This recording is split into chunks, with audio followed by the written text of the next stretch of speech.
Hiya, my name's Charlie and welcome to my channel, and today I'm going to be doing my March favourites. So all the things that I've loved in the month of March. I literally cannot believe how fast March went. I say this every month, but it's true. It really did go by super fast. And it was a good month. It was quite a good month. Busy, but good. Anyway, I'm going to dive right in. The first thing I'm going to talk about is the thing that I'm wearing. This is my Mary Poppins jumper. It's so snuggly, it's so warm, and so very Charlie-ish. And I have loved it so much this month, and that is why it is in my favourites. Yeah, so that is my first favourite. The second favourite I've got to show you is this lovely little tea set. I've got this Catholic Kidson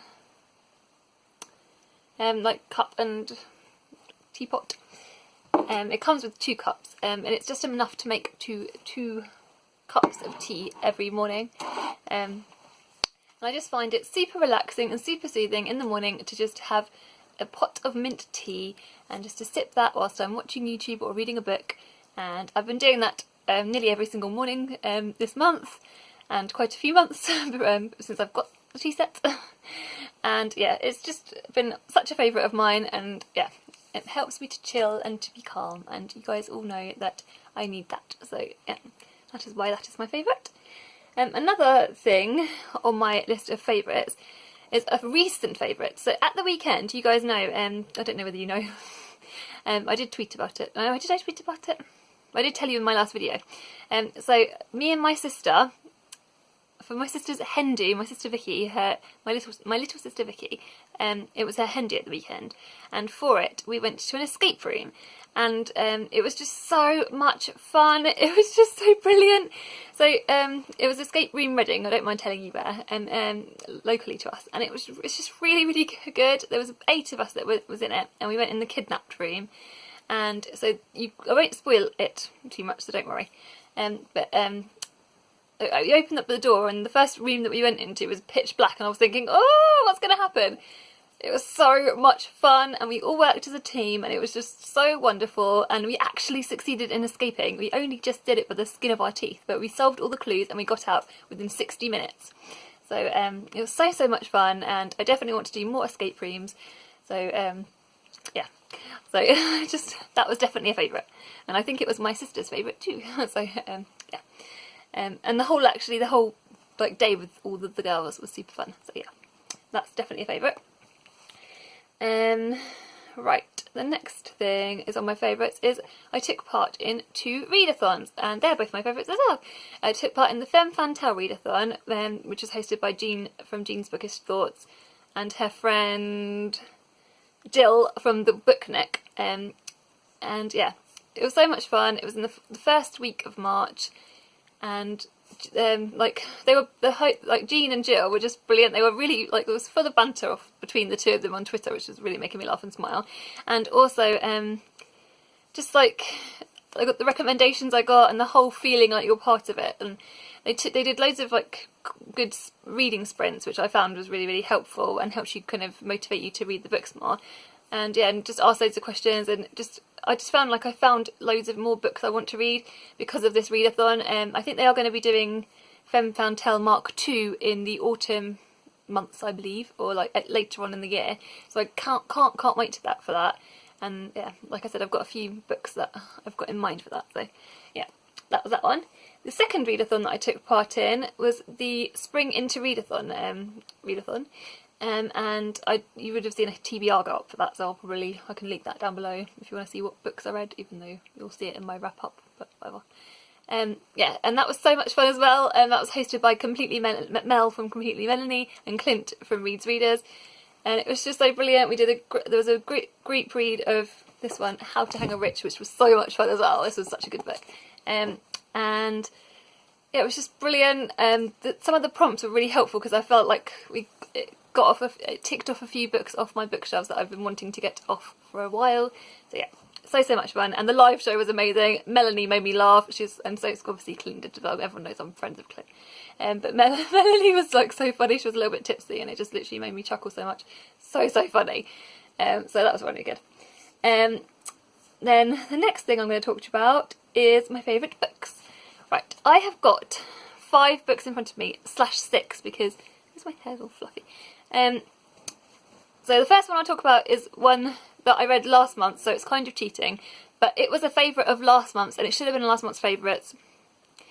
But because I finished it, I film my favourites videos often early, which this month I haven't, but normally I can film them a little bit early, and I hadn't finished reading it, and it was called Sculpt Yourself by Savy, image here. My sister's got the book, so I can't show it to you. And it's such a wonderful book, and it should have been one of my favourites last month, so I'm putting it in my favourites this month because I cheat like that. And it's my favourite, so I can put whatever I like in it. And if you want to know what that book is about, I will link the review down below that I've done of it. So that's that. The next book I haven't finished reading, again, cheat number 2. And it's Proud, compiled by Juno Dawson. And this is a collection of short stories and poetry and art, all done by LGBTQIA+ artists, and it's just so brilliant. I've only got like a few left, so actually I've only got like a couple left. I'm like not that many left, so I've been literally reading them like one a day, and they're just so, there's some really wonderful stories in here. The first one I read, it opens up with Penguins by, who's the author of Penguins? Penguins by Simon James Green, and it was such a wonderful one to open up to. It was so sweet and so lovely and so heartwarming on so many levels, and it really put me in good stead for reading this collection. Just brilliant, so wonderful. I highly recommend it, and it's I've been reading it with my son actually as well. It's perfect for like sort of, I'd say, teenagers upwards. This is what it's designed for brilliant book, and I was so excited to read it, and it's definitely been 100% been one of my favourites, and I feel like it's quite new out, so I feel like this needs to get more hype around it. I haven't seen that many people talking about it, and yeah, if you haven't read it, it's 100% brilliant. It's such a good variety of things in this. It's so brilliant, so obviously that's why it's my favourite.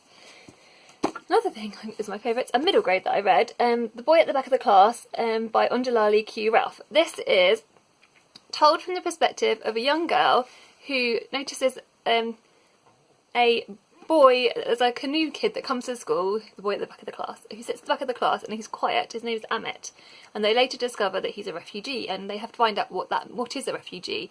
And there's so much more to it. It's about friendship, and it's just, and it deals with the topic of the things that little Amit's gone through, but in such a magnificent way. It's on such a level that obviously the middle grade that children could understand, and I just think it's so brilliant and so clever and so much heart to it. It's so wonderful. Yeah, just 100%. You need to all read this. This is just so brilliant. Oh my gosh! And I think it won an award, the Children's Waterstones Award, book award this year, recently. I think that's right. And my son had been raving about that book for ages. I've mentioned it in a previous video. This is another favourite that I have finished reading at the weekend. This is Remembered by Yvonne Felton. This is on the Women's Prize for Fiction list. This is a really, again, heartfelt book. This is raw, and this has got trigger warnings in. This is about, a lady called Spring, a mother called Spring, her son has been involved in this accident with like this train cart thing, trolley thing that's been careered into a load of people, and her son has been injured as well, and he's in hospital, like crucially injured. He's really injured, really severely, and they're accusing her son of doing it on purpose. Is it on purpose? Is it not on purpose? So she's in hospital, and she's telling him the story of like it's like a generational tale then that it goes back to. There's and it's so brilliant, and it's just so it's woven, like it's woven around my heart. It's honestly woven around my heart. It talks about so much in this. It talks about the slave trade, emancipation, kind of, and it's like dealing with like there are like newspaper clippings in here, and it's like those newspaper clippings are like propaganda, and it's like kind of like what was because I think some of this is based, obviously it's based upon real life, and it's what was shown, like the images and things that what was shown to the people in the newspapers, whether they were often given false hope that maybe that they were going to be released from slavery sooner than they actually were.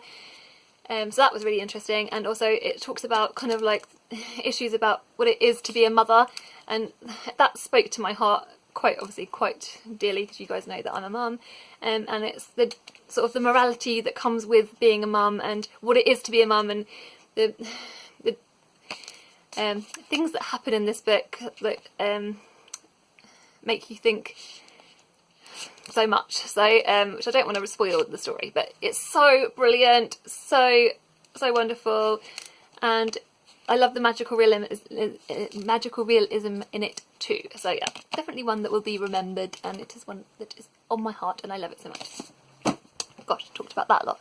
Right, Rebecca. This is obviously a classic by Daphne du Maurier. Lots of people talk about it. It's about Maxim. It's from the perspective of a character, an unnamed character. Maxim de Winter is the husband of Rebecca. He marries a lady who then tells the story in this book, which sounds a bit confusing, and it is a bit confusing, being honest. In the first bit before you get into it.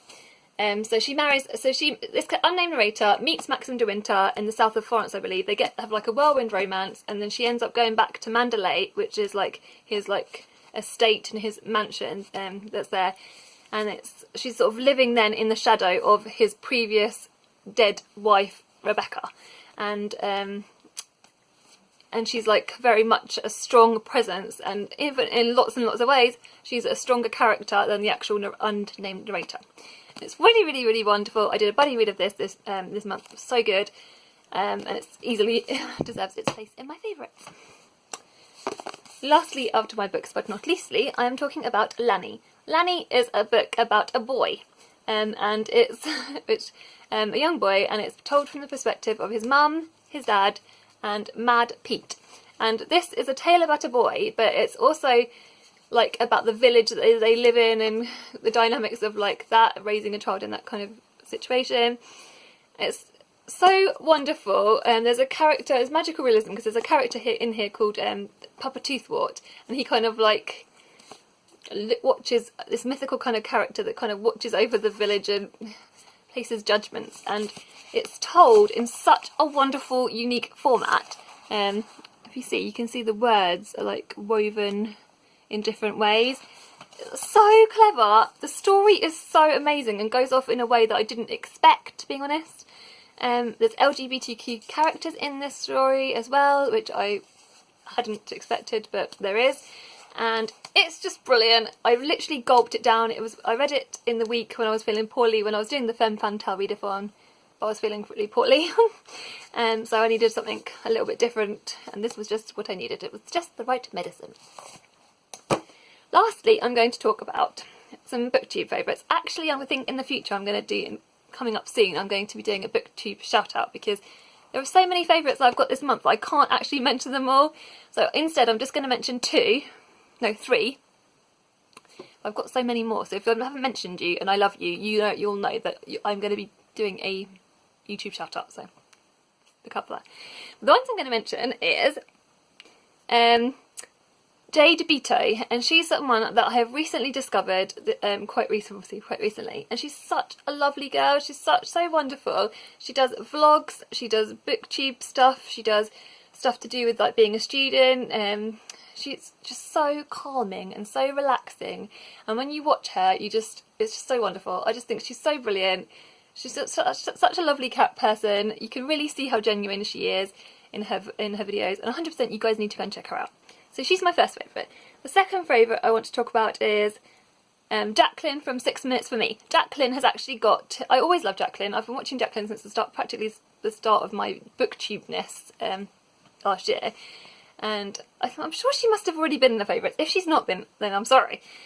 Either way, she's brilliant. She does a lot of... She reads a lot of translated fiction. She reads like literary fiction, all kinds of wonderful, wonderful works, and she speaks about them in such a really eloquent way. This month is actually Jacqueline's Booktube anniversary. So happy Booktube anniversary, Jacqueline. So she's hosting a Australian read-along, and I want you guys to all go and check out the video that she's done about it. I'm actually planning now as well this month on doing, I can't take part in the readathon because I'm trying not to do any readathons this month. But what I'm going to do is I'm going to film a video about the Australian books that I'm most looking forward to. So that's that. Either which way. So I'll link those two channels below. And my last but not least booktube favourite is Bookie Laura. That's Lorraine, obviously, for those of you who don't know. And Lorraine is so wonderful. She's one of my booktube friends, as all the people that I've mentioned. She's so brilliant. Like, I love her channel. Like, I could listen to her talk about books for just ages, because she just, and whatever she says, you are eloquent. You word things so beautifully. She reads a great variety of books. She always makes me interested. Her humour is just brilliant. She makes me crack up, even in her descriptions. I always read people's descriptions in the the box below, and she just makes me crack up even in there. So her sense of humour is brilliant. Again, another heartfelt person, so genuine, so wonderful, and I love you. I just love you so much. So she has to be my favourites. Bookie Laura is definitely my favourites. So yeah, and so that is my favourites. Let me know what your favourites have been this month, and yeah, I hope you guys have had a good month. If you're new to my channel, I post videos on Wednesdays and Sundays, so if you're new, that is when you'll find me, and if not, goodbye. And there'll be a bonus video Friday for my cosy reading night, so that'll be an extra. Bye bye.